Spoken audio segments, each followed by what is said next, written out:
ബാറിലെ തീവയ്പിനിടയിൽ പൊള്ളലേറ്റ് ചികിത്സയിലായിരുന്ന യുവാവ് മരിച്ചു. വെമ്പായം ബാറിൽ നടന്ന ആക്രമണത്തിൽ തേക്കട സ്വദേശി നൌഫലാണ് മരിച്ചത്. മെഡിക്കൽ കോളേജിൽ ചികിത്സയിലിരിക്കെയാണ് മരണം. തീപ്പൊള്ളലേറ്റതിനെ തുടർന്ന് ബാറിൽ നിന്നും ഇറങ്ങി ബൈക്കിൽ പോയ നൌഫൽ പിരപ്പൻകോട് ക്ഷേത്രകുളത്തിൽ ചാടുകയായിരുന്നു.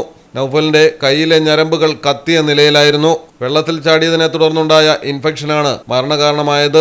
തീവയ്പിൽ ഗുരുതരമായി പൊള്ളലേറ്റ 35 വയസ്സുള്ള നവാസും 32 വയസ്സുള്ള അനീഷും നേരത്തെ മരണപ്പെട്ടിരുന്നു. ഇവർക്കൊപ്പം ബാറിലുണ്ടായിരുന്ന തേക്കട ഉണ്ടപ്പാറ സ്വദേശി രതീഷ് വീടിനുള്ളിൽ തൂങ്ങി മരിക്കുകയും ചെയ്തു. ഇതോടെ വെമ്പായം ബാർ ആക്രമണ കേസിൽ മരണം 4ആയി.